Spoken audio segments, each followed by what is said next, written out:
Chapter 8. Many things I passed through. Take my hand quick and tell me, what have you in your heart? I began to think, as I lay there in bed, and with a delight impossible to convey, how I had thrown my heart away, in years past, upon one darling word after another. Nearly always it had been a case of love at first sight, and it came with such inexpressible charm that I could scarcely let the loved one a moment from my presence. How I contrived beautiful sentences wherein to mount it like a jewel, or spacious paragraphs to house it in. Age, I had learned in these chance meetings, quite contrary to the more prosaic love affairs of ordinary life, counted for nothing whatsoever. I had fallen desperately to the charm of a word that was a good 500 years old, one that Chaucer knew when he rode to Canterbury with his quaint pilgrims. And a day or so later, perhaps in the rebound, I had been hopelessly enslaved by a kind of modern flapper word, as young as the 20th century, met on the streets of New York, an impudent hussy who winked at me scandalously in broad daylight as I passed. And sometimes, and these are half-guilty meetings, had I stolen at the very wedding, like some young Lochinvar, the bride of another writer, knowing her for mine, as she knew me, upon sight. Upon this I began to think of one of my more recent infatuations, and the amusing outcome of it. I had been reading some verses which had in them, for me, a bewitching music when the fatal meeting took place. The word literally leapt at me out of the printed page, bringing with it a strange air of dark-winged mystery, full of low music. This was the verse I read. Ah, strange were the dim wide meadows, and strange was the cloud-strewn sky, and strange in the meadows the corncrakes, and they making cry. Of course, the word was corncrakes, which never in my life had I heard before. It was not that the word itself was charming or even comely, but it carried such a wild, free, mysterious air.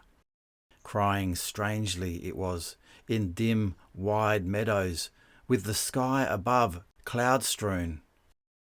Why had I never before met this beguiling word?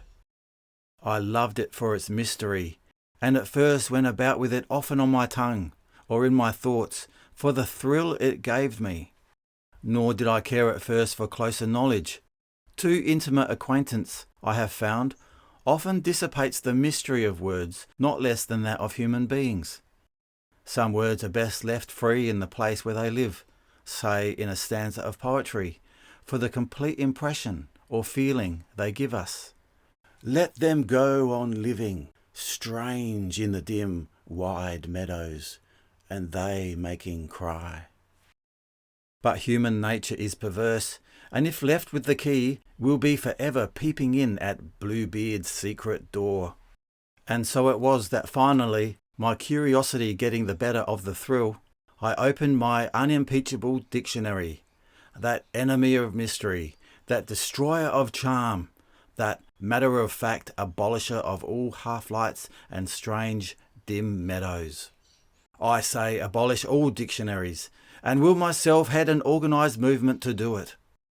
Well, I laughed, a little ruefully, when I found that my corncrake was only a common European bird, the landrail.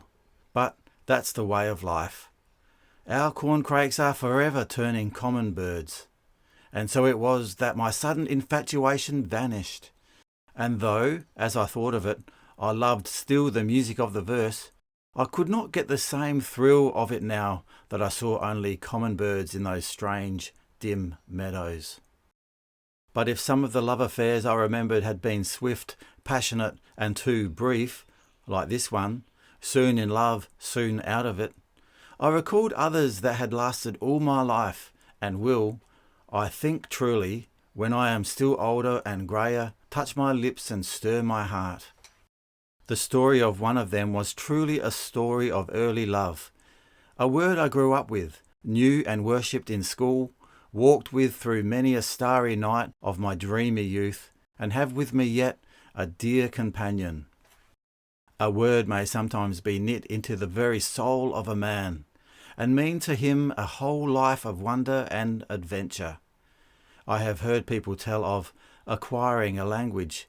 It cannot be done. A language must be lived.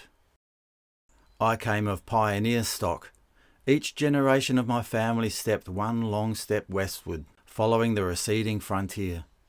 The appetite for going on, the far look to the setting sun, is deep in my race. You can see it in the eyes of my race. When I was a boy, there was always talk in my home of the great things that lay just beyond the horizon, beyond this troubled life. The promises of their religion bound the pioneers to its tenets. Here life was hard. Men toiled wearily in the new land. They fought poverty and isolation with grim-jawed courage, and fed their starving souls upon deferred joy. But one could always go on to the west, where the land would be richer than it was here, where men would be freer and bolder, where wealth could be had for the taking. All this lay beyond the horizon, and the name given to this joyous, far utopia, this land of promise, was the plains. The plains beyond. One could go on to the plains. When I was a boy, we had many a vivid and surprising demonstration of the wonders of the plains. Our men went there to hunt the wild buffalo, and sometimes met still wilder Indians. They brought back robes and mounted heads and horns as trophies, and still more marvellous tales of adventure they brought back. On the plains, men had not to hew their way through heavy forests or toil upon the bitter hills. One had only to stake out the open land and turn wide the waiting soil. Once, a wonderful covered wagon, which to a boy's fancy was a caravan of pure joy, crept across the hills from the east, and swaying and tacking like a ship at sea, held its course into the west and went down with the sun. I remember the dusty, bronzed and silent skipper of that desert ship, and the women in their sunbonnets and calico dresses. I suspect the hardened eye of manhood would see them bedraggled and sad-looking, but they had for me at that time a kind of prophetic beauty. They were headed into the sunset. They were going on to the plains. It is easy to see what beauty and mystery came to be bound up, for an imaginative boy, in that beautiful word. It was a symbol of adventure, of free open spaces, clear air and blue heavens, boundlessly high. It was the sign of the noble and spacious life. Here at home one was bound down to the trivial and ugly. One had to carry water daily in a tin pail from a distant spring at the foot of the hill. One had to feed the pigs and bed down the horses. But there, where the wind blew in the grass, and there were no hills anywhere to hem one in, but only space and thought, one could run and sing. And somehow, and I speak of this as diffidently as men speak of the deeper things in their lives, but it is true, I thought God must be there more than here. For where everything is free and beautiful and noble, is not God there? It seemed the only place I knew where there was enough room for God. I wondered as I lay there in my bed why some of our American poets had not seized more often upon this beautiful word, which represents, with its associations, so much of the true genius and inspiration of our own people. I remembered one such stanza, a single stanza, the author of which I never knew, nor could find out, which had lain for years like a jewel in my mind.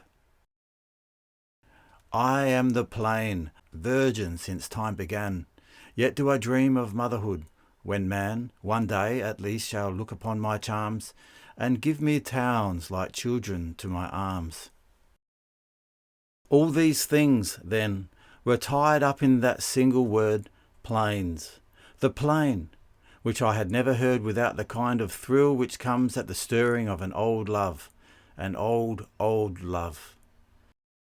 And, indeed, it had acquired values that it never had before, because love, if it is true love, lifts, as the years pass, from the literal and physical which early charm us, to other, finer, sweeter, deeper beauty. my plains, had now lost their buffalo. The last Indian had shot his arrow and vanished beyond the rolling horizon. The blowing grass had been turned under with chew-iron ploughs. But still I had my plains. I had my plains, but they were plains now of the spirit, that the spirit would be yearning for, where all was spacious and free, and men were noble, and the wind of great thought blew through the sunny grass, and God dwelt. So it was that I spent not a little time during those days and nights of my illness, calling to recollection many things I had passed through. Often I found myself so completely absorbed as to be quite unconscious of my condition. Especially was this true after I began to be able to write down a few notes regarding my experiences. At times, I wearied of these excursions and found myself slipping back into the depressed consciousness of my weakness and discomfort. But, as the weeks passed, I found it easier and easier to bridge the gaps. I found myself better prepared to meet the ordeal that was to come.